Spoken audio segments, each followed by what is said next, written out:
RS coaching centre में आप लोगों का स्वागत है। आज हम लोग पढ़ेंगे क्लास 10th का जो दीर्घ प्रश्न होता है, जिसमें यानी 3 से 5 नंबर दिया जाता है। एक एक प्रश्न का जो नंबर दिया जाता है, पहले तो 5 नंबर ये सब क्वेश्चन में दिया जाता था, अभी 3 नंबर कर दिया गया है। ठीक है, और कभी कभी यानी 5 नंबर भी दिया जाता है।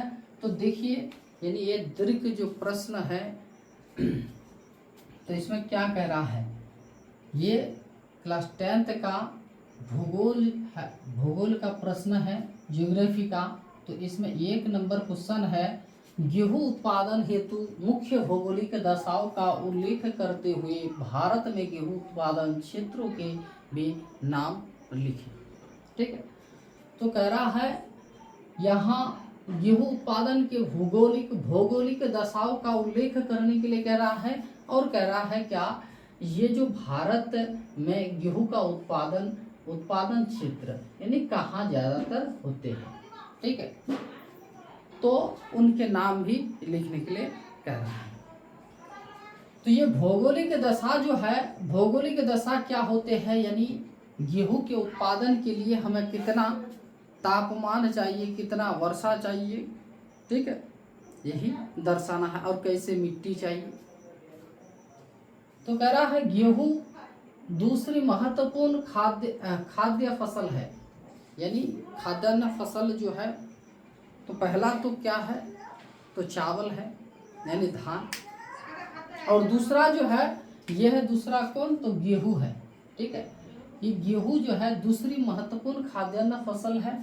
यह एक शीतोष्ण फसल है, यानी शीतकालीन में उगाए जाते हैं। इस फसल को शीतकालीन, इसका मुख्य भौगोलिक दशाएं निम्नलिखित है। जैसे 1 नंबर ऐसे ऐसे पॉइंट देना है, और आपको ये जो है ओवर राइटिंग करके लिखना है, या फिर ब्लैक अगर पेन है तो इससे आप लिख के इसको यानी क्या कर दीजिए, डैश दे देना है। ठीक है, और तिरकासन मार के लिखना है।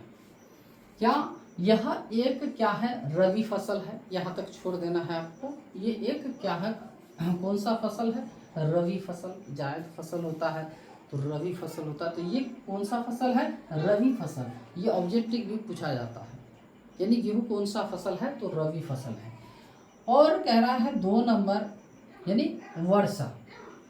तो वर्षा जो है, गेहूँ के लिए कितनी वर्षा चाहिए और कितनी होनी चाहिए, और कितनी कम या ज़्यादा, कैसा होना चाहिए, नहीं होना चाहिए, इसमें देखेंगे हम लोग। गेहूँ के उत्पादन के लिए हमें यानी कितना, देखिए 50 से 100 सेंटीमीटर, या फिर 75 भी दे सकते हैं। चलिए 75 सेंटीमीटर वर्षा पर्याप्त होती है। 50 से, यानी कहीं कहीं किसी किताब में 75 सेंटीमीटर, और किसी किताब में जो 100 भी दिया हुआ रहता है, तो हम लोग 75 देंगे तो बहुत बढ़िया होगा। ठीक है, 75 सेंटीमीटर वर्षा पर्याप्त होती है।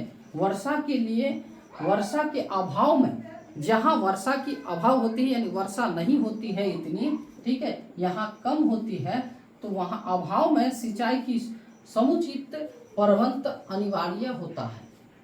यानी जहाँ इतनी वर्षा नहीं होती है, इससे कम होती है, वहाँ के लिए आपको सिंचाई की सुविधा भी कर लेनी चाहिए। ठीक है, प्रबंध अनिवार्य हो जाता है। फसल पकते समय वर्षा एकदम न हो, नहीं के बराबर होना चाहिए। जब यानी फसल पक जाता है, तो उस समय अगर वर्षा होगी तो यानी आपका ये जो फसल है तो क्या हो जाएगा, फिर नष्ट हो जाएगा, बर्बाद हो जाएगा, खत्म हो जाएगा। तो इसलिए कह रहा है फसल पकते समय वर्षा यानी एकदम न हो। ठीक है, दूसरा, ये तीसरा पॉइंट है, भूमि और मिट्टी।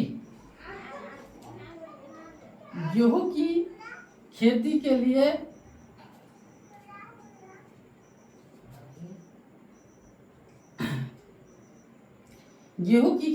लिए यानी समतल भूमि, कह रहा है भूमि या फिर मिट्टी। तो गेहूं की खेती के लिए समतल भूमि होनी चाहिए। ठीक है, मैदानी क्षेत्र होनी चाहिए, और उपजाऊ भी होनी चाहिए। और इसमें ये जो फसल, जो गेहूं की फसल जो होती है, ज़्यादातर यह 2 दोमट मिट्टी में होती है। ऑब्जेक्टिव भी पूछा जाता है, यानी ज़्यादातर किस मिट्टी में फसल यानी गेहूँ की फसल अच्छी होती है, तो ये दोमट मिट्टी। कौन सी मिट्टी? दोमट। और आदर्श मानी जाती है, ये दोमट मिट्टी जो है उपयुक्त मानी जाती है सबसे, ठीक है। जितना काली मिट्टी हो गया, तो फिर जलोढ़ मिट्टी हो गया, तो इससे सबसे ज़्यादा यानी क्या दोमट मिट्टी यानी क्या मानी जाती है? आदर्श मानी जाती है। भूमि समतल होते हुए यानी क्या हल्की ढलान भी होनी चाहिए। अगर वर्षा होती है तो ये वर्षा यानी क्या इसका पानी जो है जल्दी से बह जाए, इसलिए थोड़ा सा यानी हल्का क्या होनी चाहिए? ढलान भी होनी चाहिए, ताकि वह जलमग्न न हो पाए। अगर गेहूं के खेत में जलमग्न यानी जल जमाव होते हैं तो यानी ये फसल फिर क्या हो जाएगा? आपका बर्बाद हो जाएगा, यानी खत्म हो जाएगा, ठीक है। तो जलमग्न न हो पाए।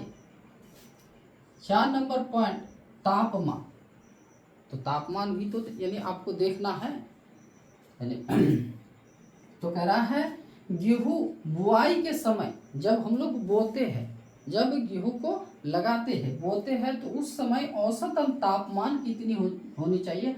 10 डिग्री सेल्सियस से 15 डिग्री सेल्सियस।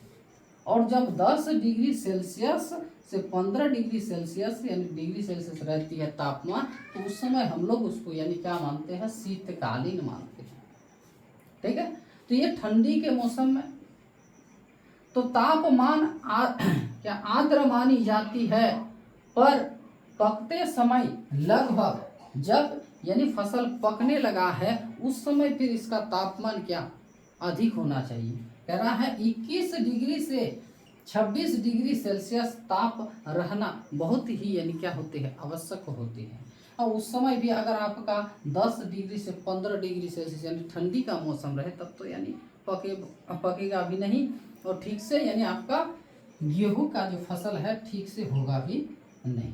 तो तापमान उस समय जब वृद्धि होती है, बढ़ते हैं 21 से यानी 26 डिग्री तापमान रहना बहुत ही क्या होते हैं? आवश्यक माने जाते हैं। और देखिए श्रम यानी मेहनत भी लगेगा फसल उत्पादन करने के लिए, ये नहीं यानी लगा दिए छोड़ दिए, ठीक है। और लगाने के लिए भी तो मानव चाहिए, मेहनत चाहिए। तो चलिए गेहूं की फसल के लिए श्रम भी महत्वपूर्ण मानी जाती है, मेहनत भी महत्वपूर्ण मानी जाती है। भारत में पंजाब, देखिए ये राज्य यहाँ जो कह रहा है ना, यानी गेहूं के उत्पादन के क्षेत्र के नाम भी बताइए, तो यहाँ हम लोग लिख तो पंजाब, हरियाणा और तथा उत्तर प्रदेश में ट्रैक्टर आदि, ट्रैक्टर हो या फिर हार्वेस्टर जिसको कहते हैं, आदि यंत्रों द्वारा उपयोग बढ़ रहा है। इसका उपयोग जो है ज़्यादातर यानी अभी जो है पंजाब है, हरियाणा है, तो उत्तर प्रदेश ये सब में ट्रैक्टर हार्वेस्टर द्वारा यानी इसकी कटाई की जाती है। आदि यंत्रों का उपयोग बढ़ रहा है, फिर भी देश में अधिकतर भागों में, ये तो 3 राज्य है, फिर भी अधिकतर राज्यों में कुशल श्रमिक की बहुत ही आवश्यकता पड़ती है। कुशल श्रमिक जो यानी इससे जानकारी है उसको, गेहूं का कैसे काटा जाता है, कैसे लगाया जाता है। और यहाँ कह रहा था हम लोग को यानी गेहूं उत्पादन क्षेत्र के नाम बताइए, तो यहाँ लिख देना है गेहूं उत्पादन क्षेत्र, इधर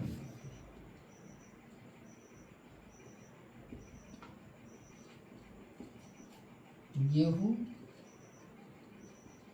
उत्पादन क्षेत्र। तो क्षेत्र कहाँ कहाँ लिखेंगे हम लोग? तो ज्यादातर यानी पंजाब, हरियाणा, उत्तर प्रदेश यही सब लिख देंगे, ठीक है। क्या? पंजाब, हरियाणा और उत्तर प्रदेश आदि कर दीजिए। और भी होते जैसे बिहार में भी होते, पश्चिम बंगाल में भी होते हैं, ठीक है। तो ये आपको लिखना है, यानी इसका भौगोलिक दशा जो है ये कैसे, यानी कितना वर्षा चाहिए, कितना ये भूमि कौन सी मिट्टी चाहिए और इसका तापमान कितना होना चाहिए। ठीक है, इसमें श्रमिक लगता है कि नहीं लगता है, यही तक लिखना है आप। ठीक है, फिर आगे देखिए क्वेश्चन, ये 1 नंबर क्वेश्चन था। हाँ देखिए नेक्स्ट क्वेश्चन में क्या कह रहा है चावल की फसल के लिए उपयुक्त भौगोलिक दशाओं का उल्लेख करें। क्षेत्र भी यानी पूछ दिया जाता है इसमें से, यानी क्या पूछेगा आपको, क्षेत्र भी दर्शाए। ठीक है, तो आपको लिखना है यानी देश के अधिकांश लोगों का मुख्य खाद्यान्न फसल जो है ये क्या है, चावल। गेहूं तो क्या था, दूसरा, और चावल जो है ये पहला है। ठीक है, तो लिखना है देश के अधिकांश लोगों का प्रमुख खाद्यान्न फसल क्या है, चावल है। इसकी खेती यानी कुल कृषि के जितना कृषि, यानी मान लीजिए 100 बीघा में क्या होते हैं, या 100 हेक्टेयर में क्या कृषि क्षेत्र में यानी धान की खेती होती है, यानी चावल की खेती होती है। उनमें से 1/4 भाग में सिर्फ यानी किसकी, चावल की खेती होती है। ठीक है, इसका भौगोलिक दशाएं क्या है, तो निम्नलिखित है। जैसे हम लोग को यानी इस तरह पॉइंट देके यानी दर्शाना है। 1 नंबर में दिया गया है जैसे तापमान, यानी चावल की खेती के लिए हमें कितना तापमान की जरूरत होती है, गर्मी की मात्रा कितनी होनी चाहिए, ठंडी कितनी होनी चाहिए। तो देखिए कह रहा है 20 डिग्री सेल्सियस, तो 20 डिग्री सेल्सियस गर्मी ही होती है। ठीक है, 20 डिग्री सेल्सियस से 30 डिग्री सेल्सियस के बीच तापमान आदर्श मानी जाती है, यानी अच्छी मानी जाती है। धान की खेती के लिए कितना डिग्री यानी क्या चाहिए, गर्मी चाहिए, तो हमें 20 डिग्री से 30 डिग्री के बीच इतना ही यानी तापमान अच्छी मानी जाती है। यद्यपि यानी 16 डिग्री तापमान पर भी इसकी बुआई की जाती है। जब हम लोग यानी धान की बुआई करते हैं उस समय अगर 20 डिग्री से कम यानी लगभग 16 डिग्री, 15 डिग्री, 18 डिग्री या 17 डिग्री ऐसा अगर रहे तब पर भी हम लोग उसकी बुआई कर सकते हैं, किसकी, यानी चावल की। और दूसरा नंबर पॉइंट क्या है, कह रहा है वर्षा। ये तो हो गया तापमान, वर्षा कितनी होनी चाहिए, तो धान की खेती के लिए पानी बहुत ही यानी महत्वपूर्ण है। तो इसलिए यानी कह रहा है क्या, धान पानी का बड़ा प्यासा होता है। धान का जो खेती है ये बहुत ही इसमें क्या पानी की जरूरत होती है, इसलिए कह रहा है धान पानी का बहुत बड़ा प्यासा होता है। इसके खेती में कई महीने तक पानी भरा रहता है। ठीक है, यानी इसकी अगर खेती कीजिएगा तो ये लगभग 3 से 3.5 महीने में ये जो फसल यानी उत्पादन होने में लगते हैं, समय जो लगते हैं, तो लगभग 3 महीने तक इसकी खेत में पानी रहना बहुत ही जरूरी है। तो कह रहा है खेती में कई महीनों तक पानी भरा रहना बहुत ही क्या है, आवश्यक होती है। जिस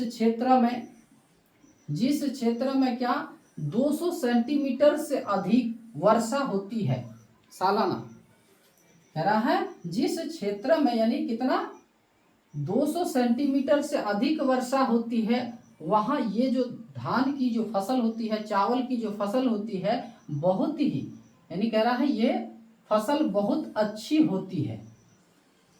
ठीक है, और वैसे भी 100 डिग्री सेल्सियस से 200 डिग्री सेल्सियस ग्रीष्मकालीन वर्षा इस खेत के लिए अच्छी मानी जाती है। और अगर कहीं पे यानी 100 सेंटीमीटर से कम हो रही है तो वहाँ सिंचाई की सुविधा होना बहुत जरूरी है। तो चलिए नेक्स्ट पॉइंट क्या कह रहा है, कह रहा है क्या भूमि कह रहा है जल खेत में जमा रह सके इसके लिए हमें कौन सा भूमि चाहिए, तो समतल भूमि होना बहुत ही आवश्यक होती है। कह रहा है भूमि क्या होनी चाहिए, समतल होनी चाहिए। समतल होना बहुत ही क्या है, यानी आवश्यक है, क्योंकि यानी खेत में हमेशा पानी भरा रहना चाहिए। तो समतल जब तक जमीन नहीं होगा तब तक तो पानी ठीक तरह से नहीं रहेगा। अगर ढलान रहेगा तो पानी तो यानी नीचे चला जाएगा। तो जहाँ ऐसी भूमि नहीं होती है, जहाँ समतल भूमि नहीं होती है, जैसे उत्तराखंड में भी यानी क्या होते हैं, धान की खेती होती है, लेकिन वहाँ ज़्यादातर यानी क्या पहाड़ी क्षेत्र है। और वहाँ पहाड़ी क्षेत्र में भी यानी मिट्टी जो है वह चिकनी मिट्टी पाई जाती है, लेकिन वहाँ जमीन में क्या है, ढलान है। इसलिए वहाँ पर क्या करते हैं, सीढ़ीनुमा खेत का प्रचलन किया गया है। सीढ़ीनुमा खेत से यानी क्या कर सकते हैं, यानी भूमि को हम लोग समतल, छोटे छोटे आकार देकर समतल बना सकते हैं और पानी को रोक सकते हैं। इसलिए कह रहा है भूमि सीढ़ीनुमा खेत बनाने पड़ते हैं। 4 नंबर पॉइंट क्या कह रहा है, मिट्टी।